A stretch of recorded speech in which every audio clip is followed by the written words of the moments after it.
dekut, tamak, bakhil di atas harta yang Allah kurniakan.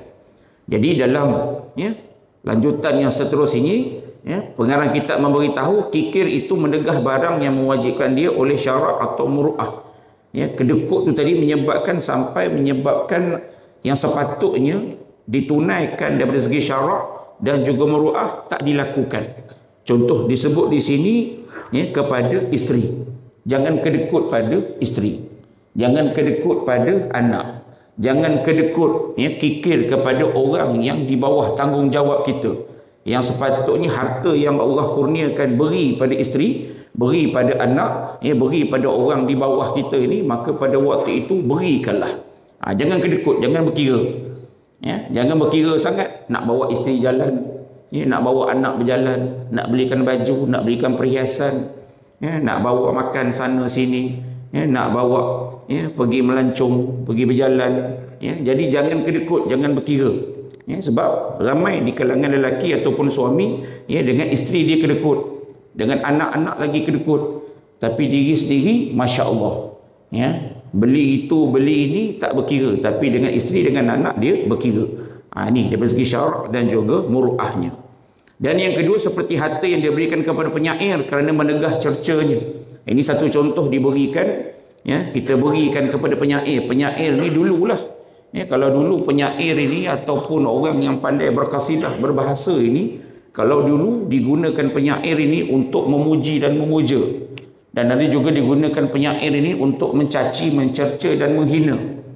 Jadi boleh juga digunakan harta ni tadi, jangan kedekut, untuk berikan kepada penyair, untuk berikan kepada orang yang suka mencaci, mencerca ni, agar berhenti daripada mencaci dan mencerca. Mungkin disebabkan diberikan duit tu tadi, diberikan habuan tu tadi, maka kuranglah sikit. Kuranglah sikit, maka dia mencaci, mencerca dan menghina. Rupanya apa yang kita tengok dalam kitab ini zaman sekarang dah pun berlaku. Zaman sekarang kan, zaman cyber ni, orang diupah, kan, diupah, dibayar, diberikan habuan untuk memfitnah, mencaci, mencerca, mereka cipta dan membantai orang lain. Dia tak ada apa-apa pun, dia tak ada musuh pun, dia tak ada masalah pun, tapi sebab dapat duit, aku bagi engkau duit ni, maka engkau bantai orang ni. Dia pun bantai, pam bantai. Jadi boleh, kan boleh disebut di sini. Yang pertama dari segi syarak tadi, nafkah untuk isteri bagi, jangan kedekut, jangan berkira, dan diberi kepada penyair ini. Semoga harta yang diberikan kepada penyair dapat menegah cercanya tadi. Engkau asyik mengata, kau asyik mengutuk, ni aku bagi engkau pula duit dah, jangan cakap apa-apa, diam. Kan orang tu mungkin bagi 1 juta, aku bagi kau 2 juta contohnya. 1 juta untuk kau cerca, aku bagi 2 juta untuk kau diam aja. Kan itu lebih baik. Jangan kedekut, jangan berkira. Jadi siapa nak bagi ni, kikir di sini, ini orang-orang yang ada harta yang diberi oleh Allah Subhanahu Wa Taala. Maka mereka yang tiada memberi akan isterinya sesuap makanan yang lebih daripada nafkah yang wajib, tiada dinamakan kikir. Jadi kalau suami dah bagi yang sepatutnya, rumah dah bagi, kereta ada, pinggan mangkuk cukup, beras barang, minyak dapur semua ada, cincin, rantai surat 2 ada. Jadi pada waktu itu memadailah untuk isteri ni tadi, dan tak perlu lagi untuk isteri ni nak menuntut kepada suami. Abang, jiran sebelah gelang sampai ke siku, saya tak ada bang. Kan, jadi pada waktu itu tak wajib untuk suami ni nak berikan kepada isteri. Kecuali lah kalau suami tadi mampu. Kalau suami tadi mampu, usahakan sampai ke siku. Dia nak sampai ke ketiak pun boleh, kan, nak sampai ke lengan pun boleh. Tapi kalau suami tadi tak mampu, kan, dia boleh mampu, dia bagi yang asas sahaja, kan, dia belikan beras, bayar bil air, api, elektrik, yuran sekolah anak dah dibayar, kemudian bil-bil itu, bil-bil ini dah ditunaikan, bawa berjalan serba sedikit, beri emas serba sedikit. Tapi isteri masih tak puas hati lagi, dia kata abang ni apalah berkira, abang ni apalah kedekut. Maka pada waktu itu tidak wajib lagi atas suami untuk memberikan lebih daripada had kemampuannya. Ini isteri kena faham lah, kena faham. Kalau suami ni dah bagi yang wajib, yang cukup, maka pada waktu itu tidak timbul lagi istilah kikir ataupun kedekut. Jadi dalam kuliah lepas tuan-tuan dah dengar, antara kedekut dengan bakhil ni lain. Nampak macam sama tapi berbeza. Kedekut dengan bakhil. Kedekut ni, dia punya kedekut tu, kedekut ni orang lain tak merasa apa yang dia ada. Ni kedekut dia, orang lain tak merasa. Duit dia banyak, orang lain tak merasa. Untuk belanja minum ke, untuk belanja kopi ke, untuk dapat sesuatu tak dapat. Ini orang kedekut. Tapi orang bakhil ni bukan orang lain saja tak dapat, diri sendiri pun tak dapat. Dia sendiri pun tak dapat. Dia sendiri pun tak dapat daripada duit dia sendiri. Itu dalam cerita Haji Bakhil yang P.Ramlee buat. Dia punya bakhil tu sampai diri sendiri pun dia berkira. Nak beli makan, nak beli pakai, nak beli baju. Itu yang P.Ramlee dalam cerita tunjuk. Ini kereta ke apa kan? Kan sampai kereta pun tak tukar. Punyalah kedekut. Sampai dah terbarai enjin semua pun tak nak tukar kereta yang baru. Itu bakhil. Dan pangkat pemurah itu memberi barang yang lebih atas yang wajib pada syarak dan pada muru'ah. Dan pemurah ni pula maknanya kalau suami tadi contoh, ni contoh mudah. Dia dah bagi yang sepatutnya pada isteri dan dia bagi lebih lagi. Contoh dah belikan emas, dah belikan gelang, dah belikan rantai, tiap-tiap bulan top up pula bagi RM500, bagi pula RM1,000. Jadi pada waktu itu suami ni adalah seorang yang pemurah. Ini dalam bahasa yang mudah untuk kita faham. Dan bahawasanya ubat bagi kikir itu dicampur pengetahuan dan pekerjaan. Jadi bila dah tahu bahawa kikir ataupun kedekut itu benda yang tak elok, benda yang tak baik, benda yang membinasakan, benda yang dibenci oleh Allah dan Rasul, ubat bagi kikir itu dicampur pengetahuan dan pekerjaan. Maknanya nak mengelakkan daripada kedekut, daripada bakhil ni tadi, daripada susah sangat dan memberi, maka ubatnya ialah pengetahuan dan pekerjaan. Apa pengetahuan? Adapun pengetahuan, maka mengetahui engkau akan seksa negeri akhirat dan dicela manusia di dalam dunia, dan mengetahui engkau bahawasanya harta itu tiada bersama-sama dengan engkau ke dalam kubur, dan hanya senya yang menyertai akan dikau ke dalam kubur itu segala amal engkau yang baik dan jahat seperti bersedekah dan juga kikir. Dan bahawasanya segala harta itu milik bagi Allah Ta'ala, memberi ia akan dikau daripadanya supaya engkau belanjakan pada pekerjaan engkau yang berfaedah. Ini dari segi ilmu. Maknanya untuk mengelakkan kita ni daripada kedekut, berkira sangat, tak nak keluarkan duit, tabung lalu pun tak nak masuk, sekupang pun tak nak masuk, walaupun dalam duit, dalam poket ada RM1, RM5, RM10, kan? Anak minta aiskrim pun tak nak dibeli. Isteri minta belanja makan tom yum pun, huish kamu ni makan aja kerjanya, contoh. Jadi pada waktu itu dia kena ingat. Ni pengetahuan ni dia kena ada ilmu, dia kena tahu. Jadi nak ada pengetahuan ni tak lain tak bukan kena datang mengaji, kena datang dengar kuliah lah. Aku ni rupanya kedekut, rupanya kan baru tahu aku ni rupanya kedekut. Aku berkira dengan kawan, kan, bukan dengan isteri, bukan dengan anak, kadang-kadang dengan mak bapak pun berkira, dengan adik-beradik pun berkira. Balik kampung nak hulur 50 pun, aduh, kang nak balik kan minyak tak ada, kang nak balik nak top up pula touch and go, kang nak balik lagi begitu begini, 50 ni banyak. Nampak tak di situ dia kikir dan kedekut.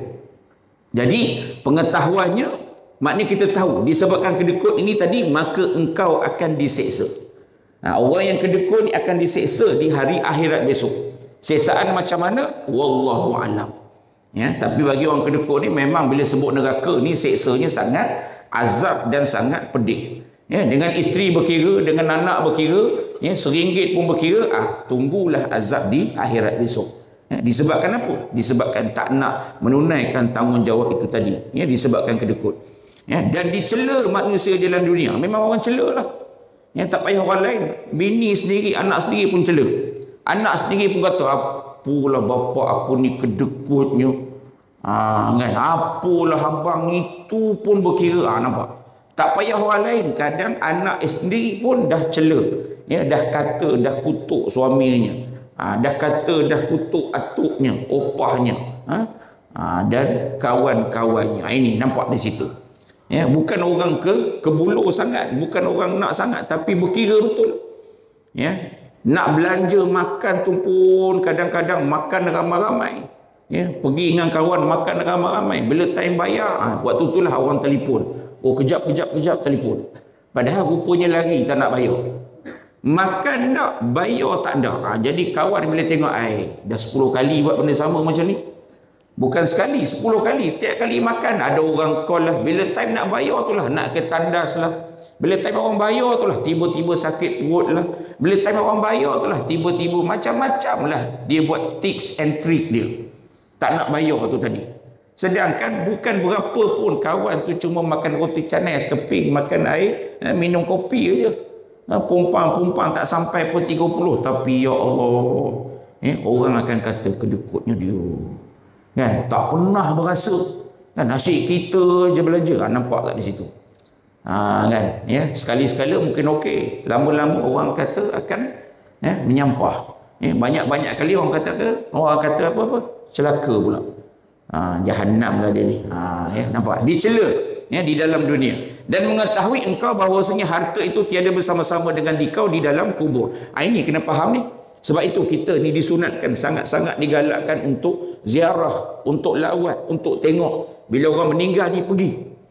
Bukan saja ke kubur, ketika jenazah ni diletakkan di rumah ke, di surau ke, di masjid ke, waktu tu tengok. Ya Allah, dia ni dulu kaya, ya Allah. Dia ni dulu hebat, ya Allah. Rumah besar, kereta besar, ya Allah. Bila dah mati, bila dah mati tu tadi, tengok rumahnya, keretanya, motornya, hartanya, tanahnya, pangkatnya, jawatannya, kuasanya, segala kemegahannya, mana pergi?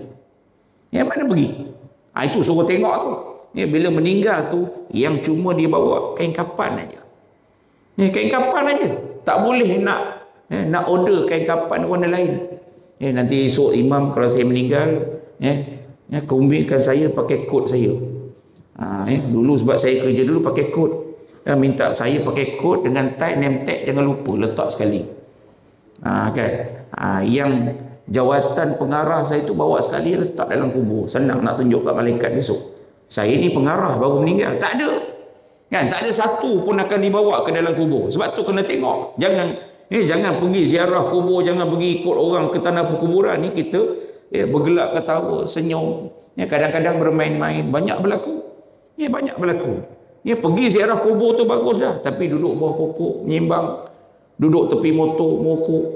Duduk jauh-jauh, cerita pasal bisnes. Cerita pasal mesyuarat, cerita pasal ni lepas ni nak buat apa. Sedangkan di depan mata terbujur kaku kawannya, saudaranya, sahabatnya yang telah pun meninggal dunia.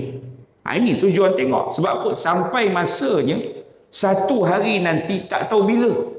Kan tak tahu bila kita pula besok yang akan terbaring di depan. Yang akan disembahyangkan, yang dikapankan, yang disembahyangkan, yang akan diusung, yang akan dibawa masuk ke dalam liang lahat. Sebab tu tengok. Bila pergi tanah kubur tu tengok. Kalau boleh jenguk dalam liang lahat tu. Kalau setakat Kebun Baru, Batu 9, Batu 10 ni kalau pergi ziarah, kalau tengok dalam liang lahat tu, Allahu Akbar. Gerun tengok. Sebab apa? Kawasan kita ni memang kawasan tanah gambut. Bila tanah gambut tu tengok Allah gelapnya, Allah hitamnya. Kadang-kadang berair kan, berair walaupun dah disedut, dibuang keluar, ada air. Terbayang tak kalau kita terbaring di situ besok? Yang malam tadi kita terbaring atas katil, atas tilam empuk dengan aircon, dengan selimut tebal, dengan toto segala bagai. Tiba malam ni dah terbaring, tergenang dalam air yang hitam tu tadi. Terbayang tak? Fikir tak? Rumah yang selama ni rumah besar, katil besar, dengan kereta, dengan segala harta yang kita ada lah. Tuan-tuan tengoklah sepanjang hidup. Ada tak orang yang meninggal ni tadi, bila dikebumikan dalam kubur, dibawa hartanya sekali? Tak ada. Kaya macam mana pun, pangkat besar macam mana pun, hatta sultan sekalipun, bila mangkat dikebumikan, tak ada dibawa singgah sana je, tak ada dibawa mahkota dia, tak ada dibawa kebesaran dia, tak ada dibawa tongkat dia, tak ada, semua tak ada. Itu yang disebut dengan pengetahuan, dengan ilmu, tahu bahawa sampai satu masa nanti orang yang kedekut ini, orang yang bahir sangat ini, semuanya akan mati. Waktu itu segala yang dia banggakan, segala yang dia kedekut berkira atas dunia dulu, tak ada satu pun yang dibawa dalam kubur besok. Kan ini berbeza dengan bangsa lain lah. Kalau bangsa lain mungkin pahaman dia bila meninggal tu alam lain. Kan kena bawa kereta, kena bawa motor, kena bawa rumah, kena bawa duit. Itu kepercayaan dia lah. Tapi itulah bila tengok kadang-kadang rasa Kesian pun ada. Kan? Buat, beli beratus-ratus, beribu-ribu ringgit kemudian dibakar. Kan? Tujuannya untuk beri kepada arwah di alam sana. Tak apalah, itu kepercayaan dia. Tapi bagi kita orang Islam yang kita beriman dengan qada dan qadar, kita beriman kepada Allah, malaikat, kitab, rasul dan hari kiamat, kita tahu semua ni akan mati. Tak pernah jumpa lagi atas dunia ni orang yang hidup immortal sampai sekarang tak mati-mati. Tak ada. Dracula pun mati. Kan? Yang hidup beribu-ribu tahun tu pun mati juga. Kita ni bukan Dracula. Lagilah. Bila-bila masa, anytime, anywhere, any place akan mati. Itu kena fikir. Ini disebut pengetahuan. Dan hanya senya yang menyertai akan dikau ke dalam kubur itu ialah segala amal engkau yang baik dan juga jahat. Jadi waktu itu yang akan temankan kita besok, yang akan bersama dengan kita besok dalam kubur, tak lain tak bukan, inilah dia. Yang tuan-tuan duduk dalam masjid ni. Yang tuan-tuan buat sekarang ini. Yang tuan-tuan sedekah, yang tuan-tuan bagi. Sebab tu Allah yarham Al-Fadhil Ustaz Ismail Kamus. Ya, dalam ceramahnya dia beritahu apa? Duit kita yang sebenar, harta kita yang sebenar bukan dalam bank katanya. Bukan dalam bank, bukan rumah, bukan kereta, bukan itu, bukan ini. Harta kita yang sebenar ialah apa yang kita beri. Apa yang kita sedekah, apa yang kita infak, apa yang kita sumbangkan pada orang lain, itulah harta kita sebenarnya. Yang atas dunia ni kita rasa berat sungguh. Nanti kalau aku bagi kurang pula. Nanti kalau aku bagi aku nak makan apa. Nanti kalau aku bagi tak cukup pula. Nanti kalau aku bagi begitu begini. Ini semua bisikan-bisikan syaitan yang menghalang kita ni daripada untuk bersedekah. Ini. Jadi bila sebut bab sedekah, bab infak ni, Masya Allah. Abu Bakar As-Siddiq, Masya Allah. Ya, tak mampu kita untuk melawannya. Bahkan sampai hari kiamat pun tak ada siapa yang mampu. Sebab Abu Bakar As-Siddiq menginfakkan seluruh hartanya ke jalan Allah Subhanahu Wa Taala. Bila Nabi tanya apa yang tinggal, tak ada apa yang tinggal, ya Rasulullah. Ya, tak ada apa yang tinggal. Hanya engkau saja yang tinggal pada aku. Ya, itu Abu Bakar. Sampai Umar Al-Khattab pun geling kepala. Tak mampu Umar nak buat. Umar kata aku mampu bagi 50%, 60%, 70% hartaku. Tapi tak seperti Abu Bakar. Itu Umar. Tapi kita insya-Allah lah tuan-tuan, tak adalah lepas dengar ceramah ni yang kita jual rumah kita yang, kita jual kereta kita yang, kita jual semua. Habis nak duduk mana? Kita duduk kat masjid. Jangan begitu pula. Jangan begitu pula. Maknanya harta tu digunakanlah yang sepatutnya. Harta tu yang tuan-tuan dapat, walaupun kita ni tak adalah kaya mana, tapi ada harta sedikit, dan harta yang Allah kurniakan tu insya-Allah kita setakat sampai hari ni boleh lagi hidup, boleh lagi berjalan atas muka bumi, boleh lagi ke sana sini, boleh lagi makan minum, ada sikit lagi lebihan, dan Allah tak pandang pun banyak ataupun besarnya pemberian tu tadi. Yang penting istiqamah memberi. Walaupun sikit. Walaupun kerja kebun sehari mungkin dapat RM20, tapi dia boleh masuk dalam tabung 10 sen. 10 sen dia mampu. Sebab yang lain dia dah tolak nafkah, tolak dapur, tolak bayar itu, tolak ini. 10 sen je yang tinggal. Itu pun kalau ikut, ya Allah 10 sen ni pun aku nak guna katanya. Kalau ikutkan 10 sen ni pun aku nak guna. Kan? Tapi 10 sen ni aku bagi. Itu lebih bernilai, lebih besar di sisi Allah Ta'ala daripada orang yang mungkin gajinya, pendapatannya mungkin sehari berpuluh ribu. Katalah contohnya sehari dia boleh dapat 10,000, tapi dia bagi sedekah RM10 je. RM10 je. Itu kecil nilainya di sisi Allah Subhanahu Wa Taala. Jadi yang akan temankan kita dalam kubur besok, inilah dia. Amal baik dan juga amal jahat. Iaitu apa dia? Seperti bersedekah, kikir dan seumpamanya. Dan bahawasanya segala harta itu milik Allah Ta'ala. Dan memang sebenarnya milik Allah Ta'ala. Itu dalam lagu Rabbani tu, mana milik kita, kan? Mana milik kita? Tak ada satu pun milik kita, kan? Yang baju kita pakai ni pun bukan milik kita. Mati sat lagi, baju ni pergi dekat orang lain. Mati kita sat lagi, kereta yang duk kita bangga tu pergi dekat isteri. Isteri pula kahwin besok dapat lelaki lain, dia pula bawa. Kita tengok kan daripada alam arwah, kurang ajar betul. Kan? Aku penat bayar installment, dia pula yang bawa. Kan? Buat rumah punya susah payah renovate begitu begini, tambah depan belakang, mati siapa duduk situ? Orang lain pula yang masuk. Maknanya tak ada satu pun yang milik kita. Itu yang kena faham. Hakikat tu yang kena faham, supaya kita tidak ada rasa memiliki. Ya, tak ada rasa memiliki. Semuanya kita kena lepaskan. Ya, semuanya kita kena berikan kepada orang lain. Yang kita beri itulah milik kita. Yang kita beri itulah harta kita. Yang kita beri itulah yang akan membantu kita di akhirat besok. Bukan tak tahu, tapi itulah dia punya rasa tu tak dapat. Bukan tak tahu, insya-Allah depan saya ni semua masya-Allah alim ulama wal fuqaha dah ni. Kan tahu dah belaka, tapi bila tabung lalu senyum tetap senyum juga kan. Termasuklah aku pun senyum juga kan. Ya, nak buat macam mana? Memang kita ni namanya manusia. Kan alpa, lalai, leka, lupa begitu begini. Tapi insya-Allah kita faham yang ada pada kita sekarang bukan kita punya. Ya, termasuklah suami pun bukan kita punya. Kan abang Tesla punya pasal semua kena. Kan? Tak pasal-pasal kena. Dulu Syamsul. Kan sekarang abang Tesla pula. Kan ingat abang Tesla ke abang Mercedes ke, ya, abang Bugatti ke abang apa ke, ya, mati suami tu tadi, mati isteri tadi pun bukan milik kita. Suami mati kan mungkin kahwin lain lepas ni, isteri mati pun mungkin suami akan kahwin lain pula lepas ni. Tak tahu lah kot. Kalau setia alhamdulillah, ya, tapi salah ke kalau nak kahwin lain? Haram ke hukumnya? Abang tak setia, saya akan cari abang lepas mati nanti. Dah mati pun nak bangun lagi. Kan? Dia ingat malaikat tu boleh lepas-lepas macam tu aja. Mai sini duduk balik dalam ni kan. Kan sibuk-sibuk pula kau nak kerja lelaki, kau tadi nak buat apa? Mai sini. Engkau punya dosa pun banyak ni. Kan contohnya. Jadi waktu tu ingat tak ada satu pun milik kita. Anak kita, suami kita, isteri kita, harta kita semuanya, ya, mati je nanti semuanya akan berpindah tangan. Itu kena faham tu.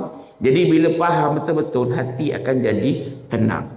Dia akan jadi tenang. Dia tak akan rasa, ya, rasa susah hati. Dia tak akan rasa serabut. Dia tak akan rasa kalur. Allah, tak ada.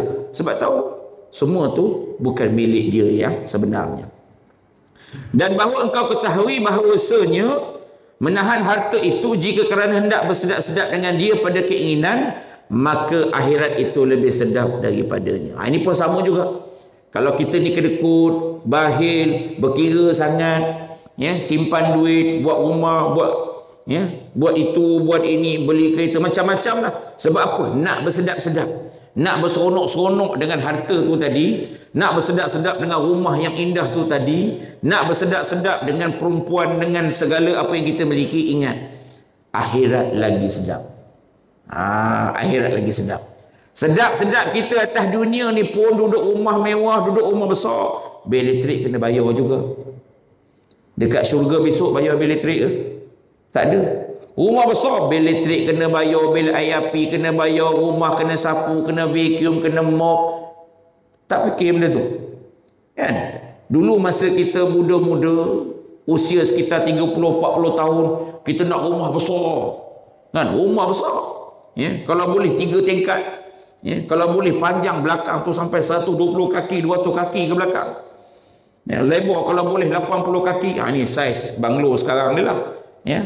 Rumah kita sekarang ni kecil-kecil je. 14 kaki, 20 kaki tu mungkin okey dah tu. Ya, kadang nak masuk sofa pun menyengit. Kan? Punyalah tak muat, panjang sofa daripada rumah lagi. Kan? Jadi pada waktu tu ingat, yang kita nak bersedap-sedap sangat, yang kita kedekut sangat, berkira sangat ni tadi, ya, ingat akhirat tu lebih sedap lagi. Sabar je sikit. Ya, sabar je sikit. Ya. Jangan terlalu, ya, berkira sangat tentang dunia sampai kita lupakan akhirat, ya, yang merupakan kampung abadi, rumah yang kita akan kembali, yang kita akan tinggal di situ kekal selama-lamanya. Ini kena faham, kena tengok. Jangan tengok dengan mata fizikal. Kalau tengok dengan mata fizikal, kita akan kata Allah untungnya, bertuahnya dia bang, ya Allah besarnya rumah dia. Kan kadang-kadang tak dinafikan. Kita tak payah pergi jauh lah. Ya, kalau saya tak payah pergi jauh, pergi jalan-jalan kat Ribayu tu pun kadang-kadang pergi jalan dengan rumah, besarnya bang, pagarnya aja dah harga rumah kita bang. Pagarnya aja dah harga rumah kita. Ya, tengok harga berapa? Terbaru saya tengok 4.9 juta je. Je tu yang mahal tu. 4.9 juta je. Satu lagi 4.1 juta.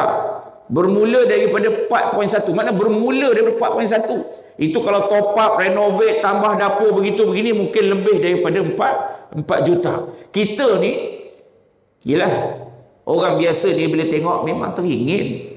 Kan cantiknya rumah balkoni dia, ada kolam dia, ada taman dia, ada landscape dia. Teringin nak tengok, mesti seronok bang, mesti best bang, mesti ya Allah kan kalau duduk situ mesti kan. Kita rasa seronok ada sejap saja.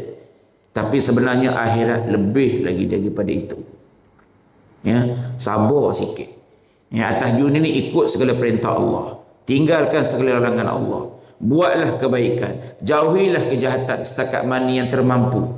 Kan? Buat, sabar, tawakal. Jadi insya-Allah di akhirat besok Allah akan bagi syurga.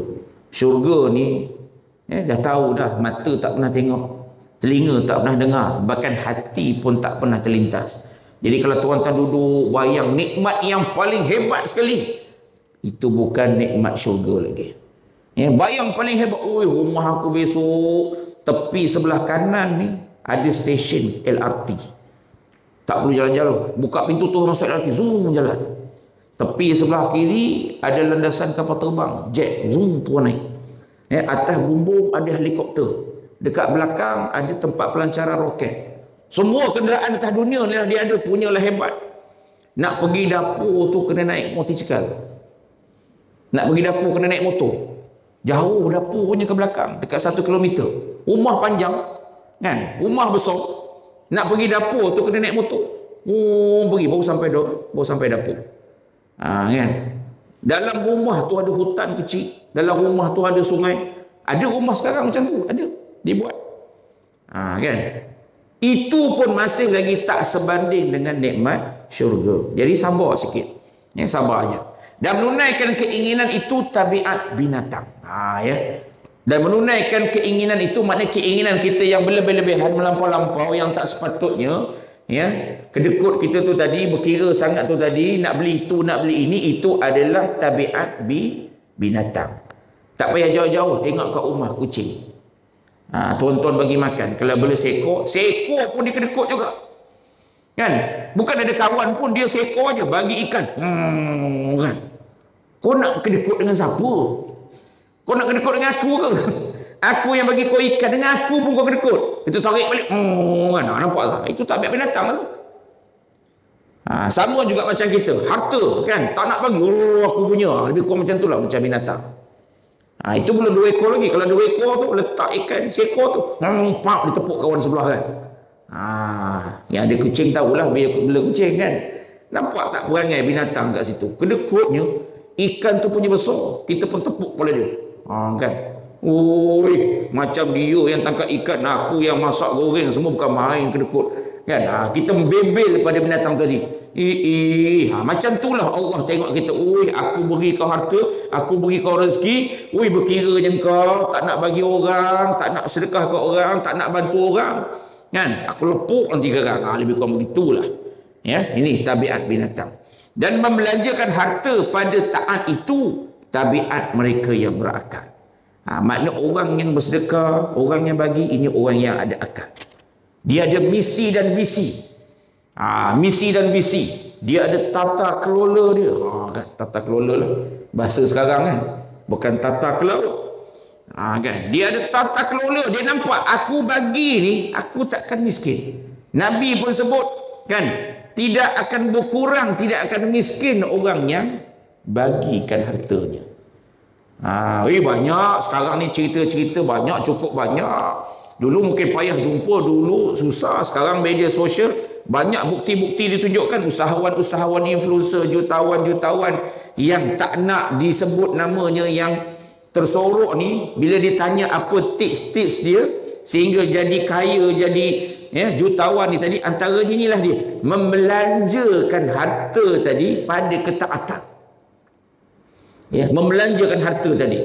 Jadi tuan-tuan yang kaya, yang ada duit banyak, rumah dah lengkap, dah cukup, kereta kenderaan dah ada, makan pakai semua dah cukup, apa salahnya lebihan rezeki itu tadi bantu pula orang lain. Kan, bantu orang lain. bina rumah dia, tambah dapur dia, mungkin ada sekolah perlukan bantuan, mungkin ada rumah perlukan motor, basikal, itu ini, beri pula. Jadi bila beri kan, tuan-tuan bayangkan kalau kita ni tak ada, orang beri, apa rasa kita? Kita tengah tak ada ni, tiba-tiba orang bagi duit, ya Allah syukur ya Allah. Kan? Otomatik kita ni syukur ya Allah, kau kurniakanlah kesihatan pada dia ya Allah, kau kurniakanlah ganjaran sebaik-baik pada dia ya Allah, kau kurniakanlah kebaikan. Nampak tak? Itu yang paling mahal. Itu yang kita hendak, doa tu tadi. Ya, doa daripada orang yang kita berikan tadi. Ya, kita belanjakan harta ni pada ketaatan. Itu tabiat orang yang ada akal. Dia nampak inilah saham dia di akhirat besok. Bukan bila duit dah banyak tadi dilaburkan kepada tempat-tempat yang tak sepatutnya. Ini kadang-kadang PN perangai orang yang kaya-kaya ni bila duit banyak, ya, kalau di negara Arab ditunjuklah beli rimau lah, beli apa? Singa lah. Nasib baik dinosaur tak ada. Kalau dinosaur ada zaman Jurassic Park tu, tuan-tuan dinosaur pun dibeli letak kat rumah. Beli buaya lah, dia tak tahu nak buat apa dengan duit, disalutkan keretanya dengan emas, disalutkan jambannya dengan emas. Jamban pun disalut dengan emas. Duit dah banyak sangat. Itu di negara Arab, tak kurang juga di Malaysia. Duit dah banyak, tabur-tabur buat ngepak-ngepak atas duit begitu. Kan? Ya. Kemudian ditembak duit ke udara, tunjukkan pada orang. Ya, banyak lagi lah. Tapi yang banyak melakukannya Melayu Islam pula.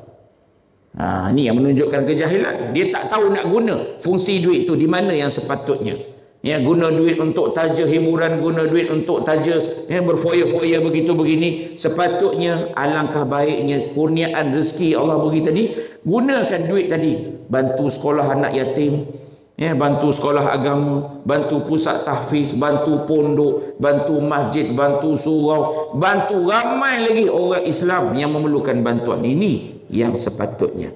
Barulah ada akal. Saya pernah cerita tuan-tuan ni dalam kuliah ni juga, ya, bagaimana seorang jutawan daripada Indonesia. Saya lupa namanya, tapi kisahnya memberi inspirasi sampai kawan-kawannya pun susah hati. Susah hati sebab apa? Dia setiap kali kalau dia derma, bukan sikit-sikit. Kalau datang masjid ni, mungkin dia tak bagi 1,000, 2,000, mungkin 50,000 dia bagi. Kan? Jadi kawan-kawannya susah hati pula. Banyak sangat kau bagi ni, banyak sangat kau bagi. Kan kau tak sayang ke kata kau? Kata kawan-kawan dia lah, kawan-kawan bisnes dia dalam circle dia. Dia kata apa? Aku sayang harta aku, katanya. Aku sayang. Siapa tak sayang? Sayang. Tapi aku nak harta aku ni, aku nak dia kekal sampai ke sana, dia kata. Aku nak bawa harta aku ni kekal sampai ke sana, sampai ke akhirat. Sebab tu atas dunia aku belanja banyak-banyak. Aku sedekah, aku infak banyak-banyak. Sebab aku nak bawa harta aku ni ke sana. Kan? Itu orang yang ada akal. Dan jika adalah ia menegah harta dan menahannya itu kerana dicadang untuk anak, maka seolah-olah ia meninggalkan anaknya dengan kebaikan. Dan ia datang akan Tuhannya dengan kejahatan, maka ini sehabis-habis bodoh. Kerana menyenangkan ia akan orang lain dan memberi mudarat kepada dirinya sendiri. Ini. Kalau ada yang tinggalkan harta, kan dia tinggalkan untuk anak, dia tinggalkan untuk isteri, boleh. Boleh, tak ada masalah. Cuma jangan kita beranggapan bahawa nanti kalau aku dah tak ada besok, ni duit ni harta ni, rumah ni, saham ni semua, dengan anggapan bahawa, ya, dengan anggapan bahawa untuk kebaikan, kan, aku tinggalkan harta tadi untuk kebaikan anak ni tadi, dan dia kembali kepada Tuhannya, itu adalah sehabis-habis bodoh. Sebab apa? Sepatutnya duit atau harta tadi, macam saya sebut, guna untuk kebaikan. Gunakan sebagai pahala pasif yang akan membantu di akhirat besok. Kan? Buat masjid contohnya, buat kola contohnya, buat, ya, yang boleh memberikan pahala. Guna duit tu tadi, bukan beri pada isteri, beri pada anak. Kadang beri pada isteri sampai 2 juta, 3 juta, beri pada anak 1 juta, 2 juta. Kalau anak isteri tu guna pada benda yang betul, tak apa. Tapi takut-takut anak ni bila berdebuk, bapa meninggal dapat 1 juta, apa dia buat? Terus beli kereta. Kan? Terus beli kereta, habis duit macam tu je. Terus beli rumah, terus joli, terus habis sakan duit tu tadi. Ini yang jadi masalah. Ya, tapi kalau isteri ataupun anak tu tadi yang suami ni tinggalkan, harta ni tadi digunakan untuk benda yang baik, digunakan dengan berhemah, digunakan dengan sepatutnya, itu tak mengapa. Tapi kalau kita ni fikir aku tinggalkan harta tadi supaya anak ni senang, Sedangkan kita dah tahu anak ni boros, anak ni tak pandai belanja, isteri ni boros begitu begini. Inilah sehabis-habis bodoh. Kan sehabis-habis bodoh kerana menyenangkan ia akan orang lain dan memberi mudarat kepada diri dia pula. Dia anggap beri senang pada orang lain tapi mudarat pada dia. Bila kita beri harta pada isteri, pada anak tu, anak guna pada jalan yang salah, guna pada maksiat, dosanya siapa dapat? Bapa yang dapat, suami yang dapat, yang dah meninggal ni tadi. Jadi tuan-tuan hati-hati. Kan kalau harta banyak dah tulis siap-siap nak bagi berapa-berapa, ya, pesan elok-elok pada isteri, pesan elok-elok pada anak. Kalau tak silap insurans sekarang ni dah ada hibah. Dan ada hibah. Jadi hibah tu dah tahu dah berapa jumlah-jumlah. Kalau abang mati besok, awak dapat 1 juta, anak dapat 50,000, 100,000, 200,000. Beritahu awal-awal, duit ni kalau ayah tak ada besok, kau dapat, kau guna baik-baik. Jangan pula kau kahwin lain. Kan? Jangan pula kau juli, jangan pula kau berjudi, jangan pula kau kan beli dadah begitu begini. Kan susah aku nanti besok di dalam kubur.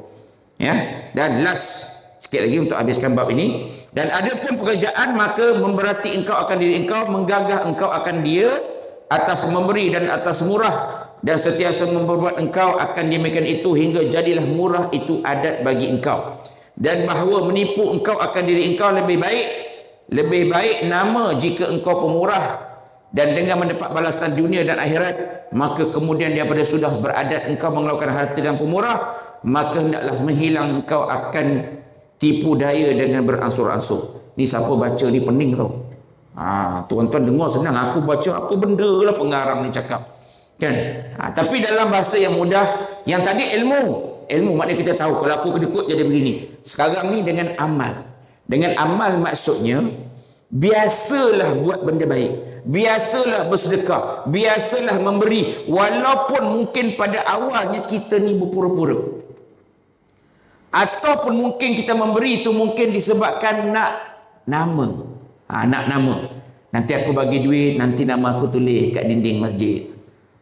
Infak, kursi batu, daripada sekian-sekian sebut nama. Kan jamban, kan lubang air tanda, semua sebut nama orang beri.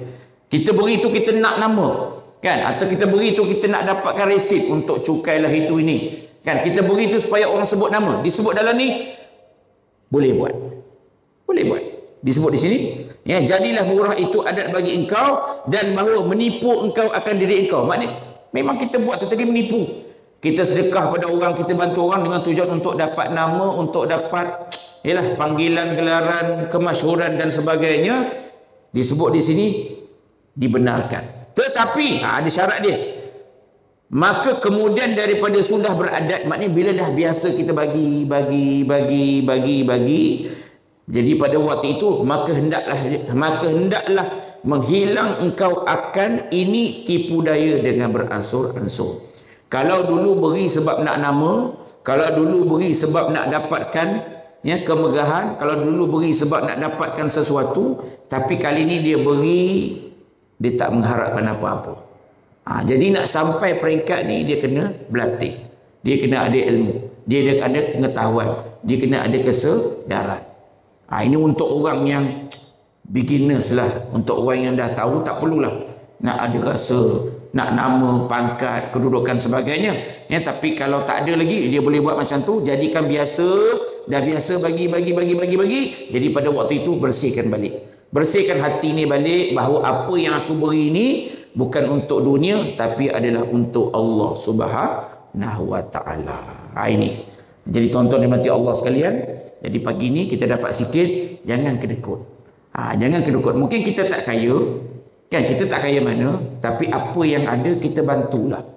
Kan? Kalau tak mampu bantu orang lain, tak mampu nak beri orang lain, sekurang-kurangnya ahli keluarga kita. Janganlah berkira sangat.